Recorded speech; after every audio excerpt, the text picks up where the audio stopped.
you, straight from his home in Los Angeles, California, it's the Late Night Quarantine Show with Robert Dunne, with special guest Stephen Honeycutt, and musical guest Mike DeCamp, featuring the Dwayne Carlton Merit Band. I'm Mike DeCamp. Now here he is, Robert Dunne. Yeah, I wanted to have a little dang at the end.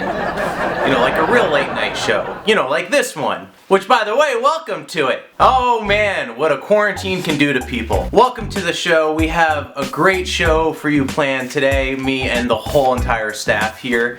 Before we start, I want to make a note to the editor to please feel free to use as many laugh tracks as you want and to cut out any jokes that just don't land. So with that said, let's move on to the jokes. Only to find that it was shaving cream the whole time. So those are the jokes for today. We have a great rest of the show. We have guest Stephen Honeycutt here. We're going to be talking to him. He's from the Netflix show 100 Humans. And we have a musical guest segment from Mike DeCamp where he will be playing some beautiful piano for us. So I want to jump right in with the next segment that I like to call the One Man Trying to Write a Monologue by Himself segment. I will understand if you want to skip this part, but I will still feel bad. So I figured I'd make a late night show not just to pass the time, but to use it as a way to talk to friends and interview them, and also to take advantage of this rare opportunity when I can have a late night show set that looks just as good as the professionals, since pretty much every television host out there is airing their shows from home. All right, my next guest. Joining me now through the magic of the World Wide Web. Hi guys, welcome back to tonight's show. Coronavirus has forced a number of late night hosts to record shows from their houses. All right, it's good. We are going to talk to a famous person today.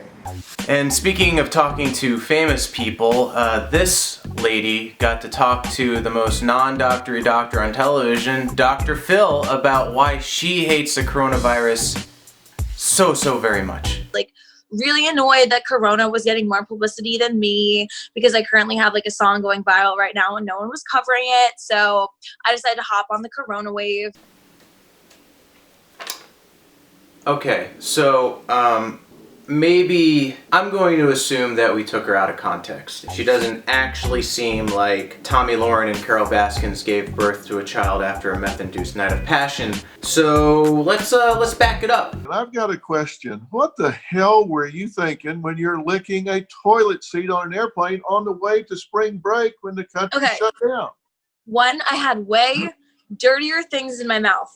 Okay, so I'm also going to assume that when you said dirtier things, you meant something like using someone else's toothbrush by accident, or getting dared to chew some gum from under a desk, or maybe that melted Snickers you ate off the ground was actually just a melted Snickers. Why are you eating that? Anyways, it's clear that some people are taking this whole virus thing less seriously than others. Now the Democrats are politicizing the coronavirus. You know that, right? You hear 35 and 40,000 people, and we've lost nobody. Some to the point of self-destruction, while some people still believing it's a hoax. And this is their new hoax. Or some kind of inside job, which, by the way, if you are one of those people, let me just remind you that the government makes money off of you, so they don't really want you to die. And secondly, I mean, if you're watching this, you're probably on my social media, so just delete me.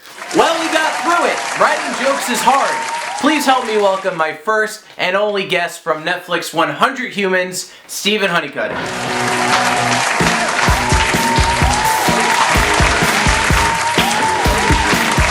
Hello. Hey! Oh my God! It's really you. It's really me. Thank you for finding the time to do this. I know we're all very busy. Yeah, I've got my schedule stacked. You're a busy guy. But it's true, but you know what? You're one of my favorite people and a great friend, so I will take the time out of my busy schedule for you, Robert. Am I your favorite late night host of all time? You're my favorite late night host who just started his own show during this quarantine. Wow, because that's a lot. So that means the That means world. something. That is something. Well, let me just drink from my my mug here. All right, Yeah, I'll. So tell me, so tell me. So backstory: you and I met at this like kind of scary event that goes on once a year, huh? Are you talking about Harvey Weinstein's birthday party? I told you not to mention that. Yeah. Oh wait, no. you meant Horror Night. Yeah, that's what I meant. I meant Horror Nights. So that's true. Which will probably be even scarier now, I would assume. And well, I mean, every day when you walk out, it's it's horrific, is it not?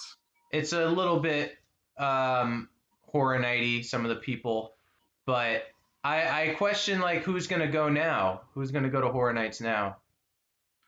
I question if there's even going to be a Horror Nights. Yeah, you heard of the Billie Eilish maze? Are you excited for that? Man, it's got to be a joke, right? It was an April Fool's joke, wasn't it? Of course not. This is the best maze idea. Sorry, I'm adjusting my lighting. I'm a professional here. I have lighting. Oh god, I'm turning. Pretty sweet. There we go. There we go. Oh my god. Now it really looks professional. Whew. Good thing I covered that. Goodness. But is this Conan? What's going on here? It's near it. It's pretty dang close. Sure. So you're not excited for the Billie Eilish maze? Is that what you're saying? When I saw that map for Horror Nights, and I mean, I love Horror Nights and I love working for it and everything, but I found it all quite underwhelming and didn't seem very scary in the slightest. Right. Except for the Billie Eilish maze, of course. But that's going to be so scary. Yeah, very scary. That's going to be really scary. Because she's the bad guy. Exactly. Yeah, I mean, how are they even going to do it? Do you just walk through and it's like the life and times of Billie Eilish, or you get to see her born, or I don't know. Dude, like, can you imagine if there's going to be like Billie Eilish masks that you're going to have these like late 20s, early 30-year-olds having to wear and scaring people? I mean, all right. Imagine a Michael Myers, sized dude wearing a Billie Eilish mask. That does sound pretty scary to me. I don't know what they're gonna do, but I'm just glad they're not selling out. I'm glad that they're sticking with horror and it's tried and true the whole way. Just never losing that spirit, you know? Sure. A lot of original ideas going on. Yes. Just like, I mean, go back, 20 years, no one would ever think to do a Billie Eilish maze. No, you're right. They're breaking new ground. They're breaking new grounds. Oh yeah, we're dropping some RLM stuff now, aren't we? Yes, we are. I guess we are. Well, it can only go up from here then. So I have a question for you, Steven. Okay. How are you handling quarantining? Quarantining. Is that the proper It definitely is. It definitely is. Okay. Well, really, it's business as usual around here, Rob. My wife is still working. And as you know, I spend a lot of time at home taking care of my boy. And that's what I'm doing now. Only now I can't leave the house to go to the gym or go to a nice sit-down restaurant. So I'd say I'm pretty much handling it pretty well, I guess, as well as anyone. How are you handling the recent fame of 100 Humans? And how do you feel about Tiger King stealing your glory away? Oh, I am perfectly okay with that because Tiger King is an amazing documentary that everyone is talking about, as they should be. But no, 100 Humans was cool. Like, I'd never thought I'd ever be on a reality show before, and it's weird. Like, I've been getting a lot of messages from people that I went to high school with and just random people that I guess saw me on there that I haven't spoken to in a while. And I got a few random strangers on my my Instagram. So I guess that's good. That's what it's all about, right? Yeah, it's all about adding random strangers and making no actual personal connections. But I mean, social media. What number human were you? I was human number 3, of course. Oh, well, and there was 100 of them. That's apparently. right. Unless they throw in some twist in season 2 where they're like 101 humans. Oh my god. Camilla Bill is there. Well, what as far as like being a good human, how would you rate yourself with the other 100 humans? Would you still be number 3? Would you be number 1? That's an interesting question. I mean, it really depends on what you're being judged on or whatever. If you're being judged on truth, I'd say I'm pretty high on the list. You stand for truth. I don't know. Yeah, for truth. Disgusting in this day and age. Right, exactly. Yeah, truth and gritty realism.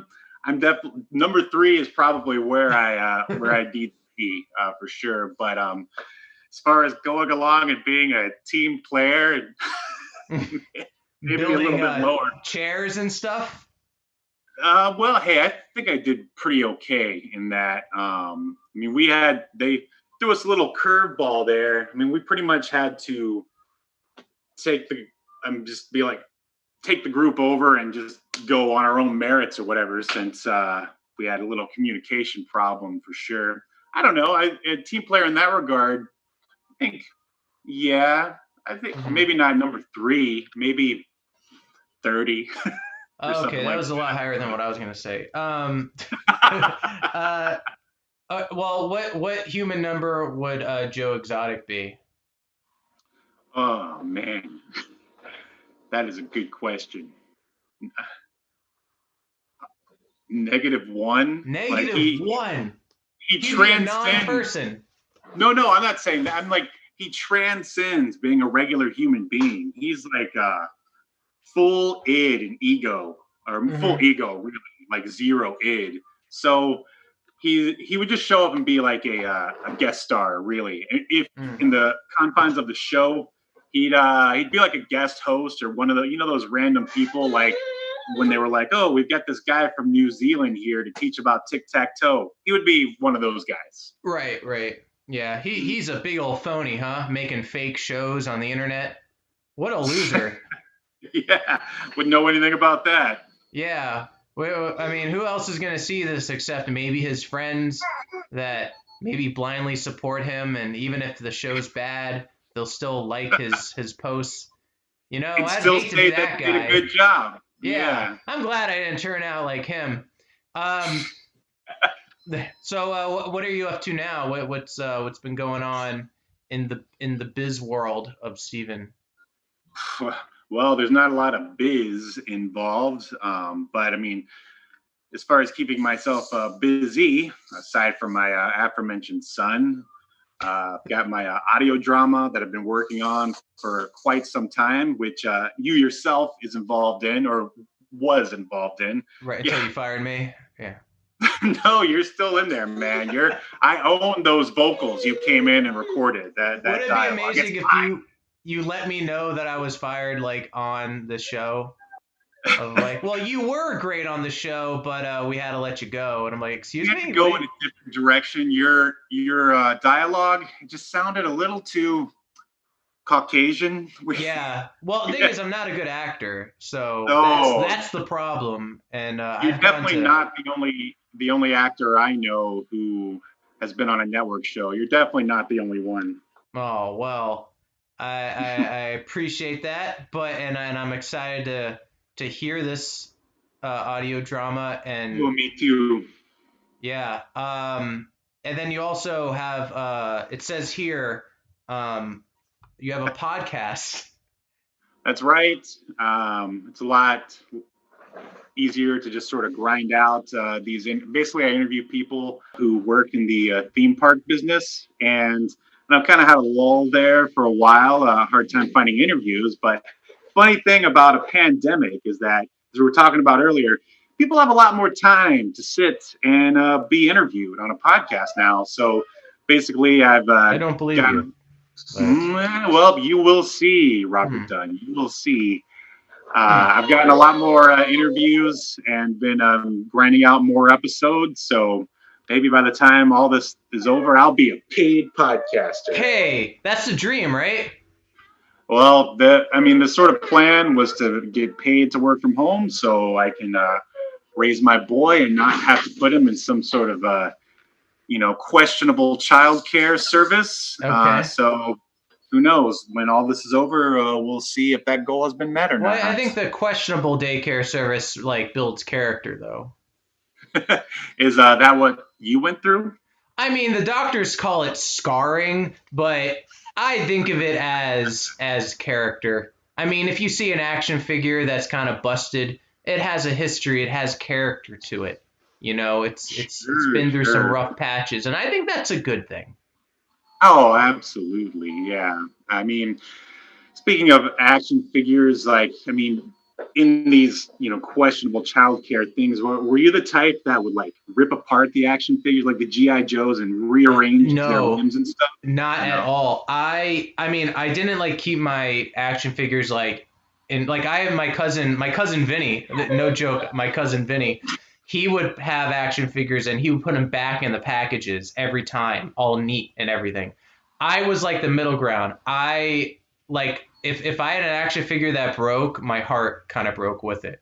So I definitely didn't want to break my stuff because I was a big Power Ranger kid and I did not want the leg of the Blue Ranger to fall off because it would have destroyed me. So did you have the whole set? Yeah, I did. How dare you? Ooh. How dare you? Of course I did. I mean, those action figures were pretty much impossible to break anyway, weren't they? Yeah, it wasn't really my Power Ranger toys that broke. It was I had a Spider-Man toy that broke. He had a cool bending chest torso. I had that one. Yeah, it was awesome because he actually seemed flexible like Spider-Man. Sure. And I remember that part broke, and I had my dad try to super glue it, but it just made his chest torso one piece. And I'm it's not the same. It used to do the bending thing, and now it's just super glue. I appreciate you trying to help me because I'm a child and I'm upset. You were but Dad, forget you, Dad. You can't fix everything with super glue and then cry yourself to sleep at night. Exactly. And also my Green Goblin toy broke too. My Spider-Man toys broke.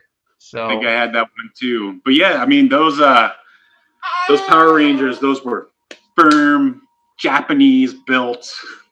Yeah. I mean they were just impossible to break. But G.I. Joes, they were a little bit easier to pull apart. Where were G.I. Joes made? Were they made in America? I mean, they were probably manufactured overseas somewhere. I would imagine. Maybe Just at curious. one point they were manufactured in America, but we all know that there is no manufacturing in America anymore. Not to turn this into a political show. Of course. Oh, I just realized, as we did in the rehearsal, I was going to transition into the 100 humans, and I didn't even use it. And I thought I should have used it. I was going to say, and speaking of 100 humans, because that's basically how many humans are going to be left after this thing.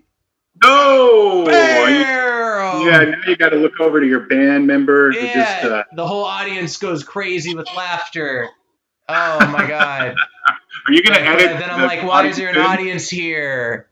One, we're supposed to be quarantined, and two, it's my apartment. Why are there so many people here? Because they love the show, Steven. They love this show. They do. They absolutely do. Hey, if people in churches are still meeting up, then the audience for Robert Dunne Live, or what is this called? It doesn't matter. Late Night with Robbie D. Yeah, there we go. This is more important than churches. Right. So, and you know what? I'll leave on that bright note that one, we should start our own religion. And two, thank you so much for coming on the show. The check is in the mail. The car is waiting outside. And we hope to have you back if we get Awesome. greenlit again. Absolutely. I'm just going to go get some snacks from the green room. Thanks so much, Rob. All right. I will talk to you later. Bye-bye. And please welcome our musical guest, Michael DeCamp.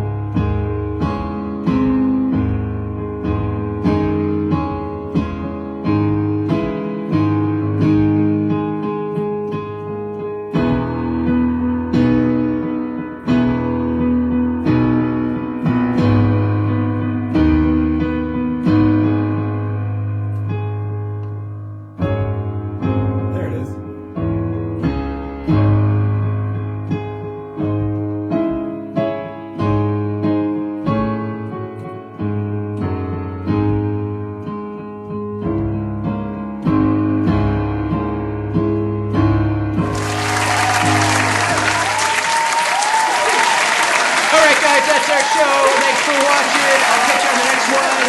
Bye.